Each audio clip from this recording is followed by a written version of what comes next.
Argent here with a reactionary review of The Witch. No, not witch, not a witch, The Witch. Could we have come up with a more creative title, like The Commonwealth Witch? Okay, it apparently had a subtitle, A New England Folk Tale. Um, okay, I guess that's alright. The poster has it as The Witch spelt with two V's. Um, Yeah. Anyway, so I saw this movie last night with Abstract. Abstract wanted to see it because it was something that wasn't playing in very many places, and he was like, well, it's a horror movie. It's kind of an obscure one. We've had a lot of luck going to see obscure horror movies in kind of downtown Toronto. Be it It Follows or The Guest, and I think there's a couple others we saw. So we thought, okay, maybe this would be interesting. Now, let's start off by saying this is one of the fucking weirdest movies I've ever seen. The pacing is bizarre, the plotting's bizarre, the dialogue's bizarre, etc. They speak with authentic 17th century dialogues, uh, or dialect, and the problem with that is it's very hard for me to understand. Um, I really would have liked subtitles because I could understand the words, but kind of the English slurring and just kind of the way they pronounce things I found pretty difficult. And there were kind of parts of this movie, especially when there's like background noise that I just couldn't really follow. Um, so that I think is a pretty big problem in the movie. The other problem is this movie was only an hour and a half, but it felt like to me 2.5 hours. It's extremely slow. Um, Not a lot really happens. Nothing's really explained or explored. It's kind of more of an art movie than really a horror movie.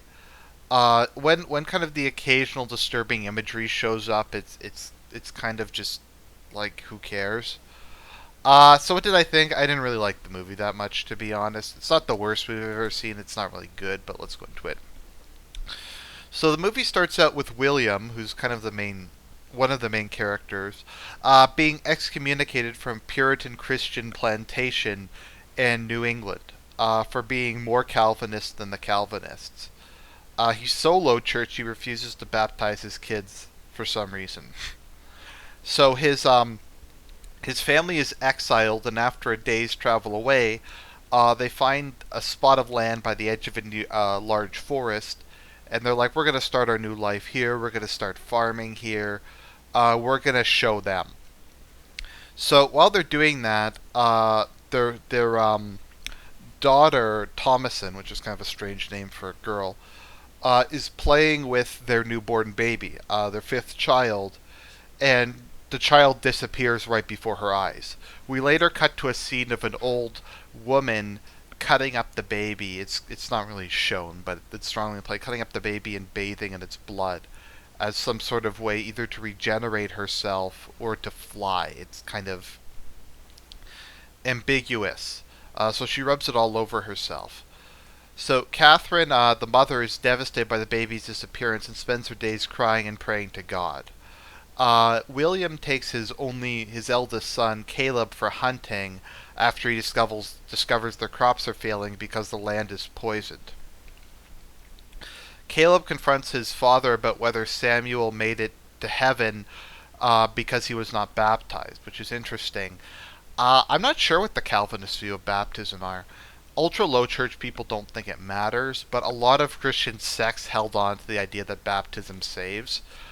Even if they rejected all the other sacraments, a lot of them still kind of held to that.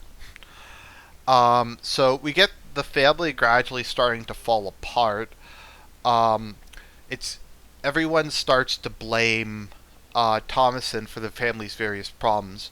A silver cup disappeared, which it's revealed William had traded the cup in for hunting supplies so they could go hunting and get some pelts and meat as the crops are failing. Thomason gets blamed for it, and William doesn't intervene. Thomason also gets blamed for a number of other things that start going on around the place, and the younger twins start accusing her of being a witch, which she jokingly goes along with. So they're going hunting, and they fail to kill the rabbit when William's gun jams, burning his face. So back at the farm, the twins are playing with a black goat who they call Black Phillip. So after they return from the hunt, Caleb lies to Catherine on William's behalf that they went looking for apples. That night, they discuss basically sending Thomason away to go work for a another family so she can learn how to do housewifery, and so they won't have to feed her in the meantime. We also throughout this see that Caleb is developing as he's going through puberty. The only kind of woman around his age is his sister, and you can see that he's beginning to develop sexual attraction to his sister. Um, Thomason, he doesn't want his sister to leave, in part because he loves her, in part because he's sexually attracted to her. So he goes out into the night along with Thomason to go and check the traps. Um, what happens is they encounter the hare from the day before, which is kind of demonic looking. The dog runs after the hare and Caleb follows. The horse panics and runs away, throwing Thomason unconscious. Caleb succeeds in finding their dog disemboweled and finds a witch's house.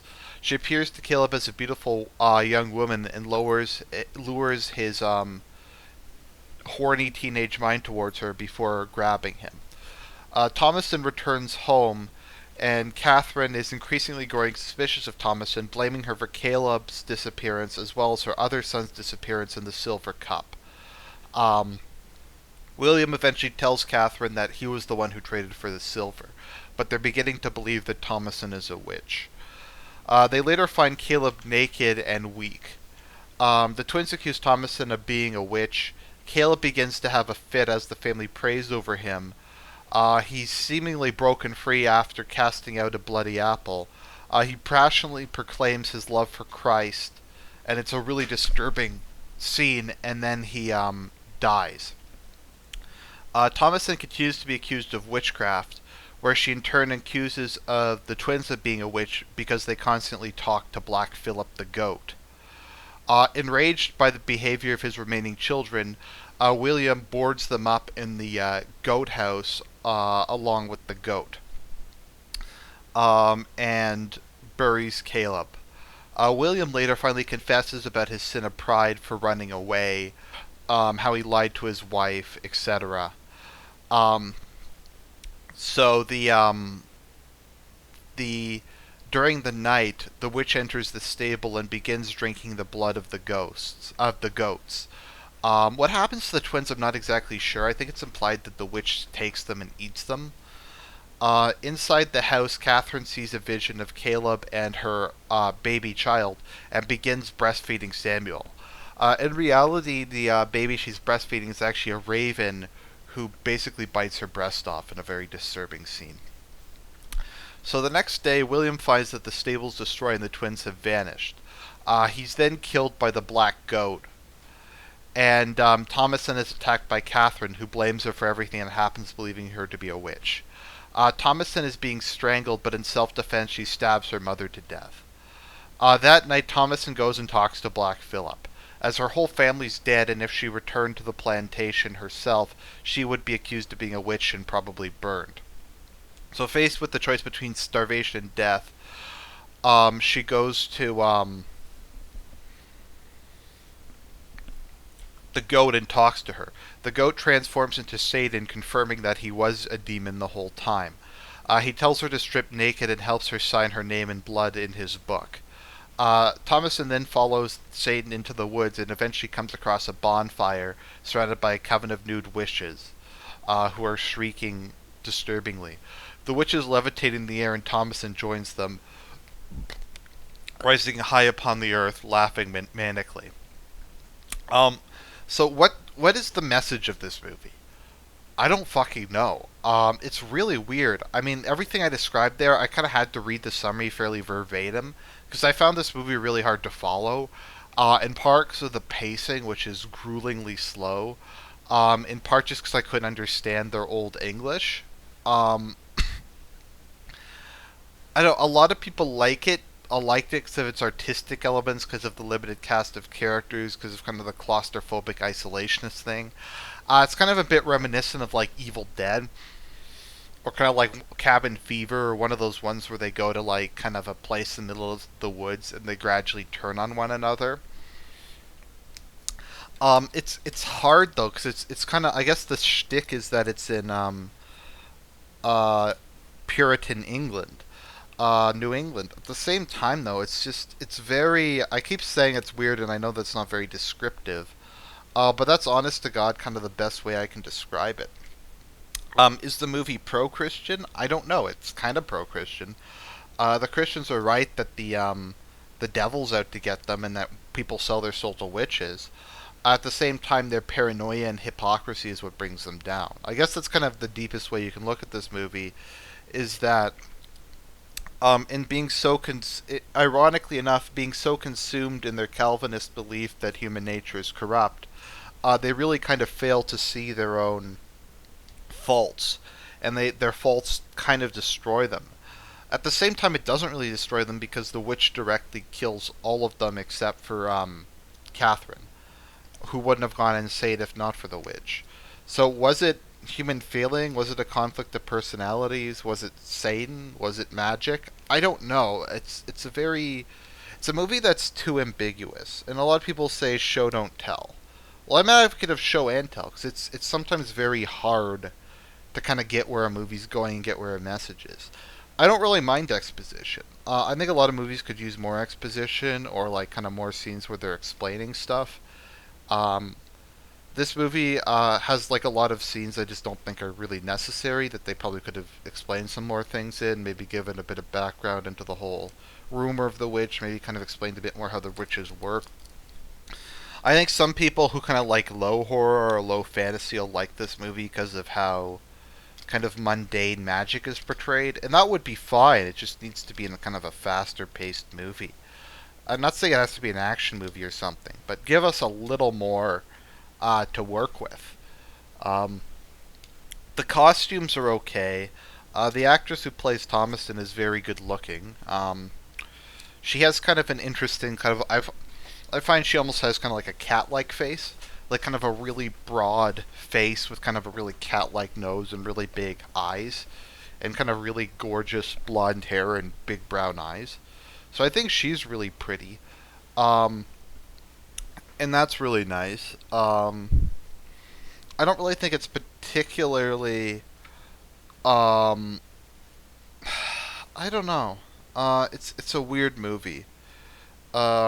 It's a very strange film. Is it good? Is it bad? I don't really know. He's apparently making another movie. He's doing a remake of Nosferatu, the director Robert Eggers. I can't recommend this movie. I'd say don't see it. I don't really think it's good. I don't really think it's like interesting enough to kind of justify watching it. So yeah, that's my reaction review of it. I'll talk to you guys later.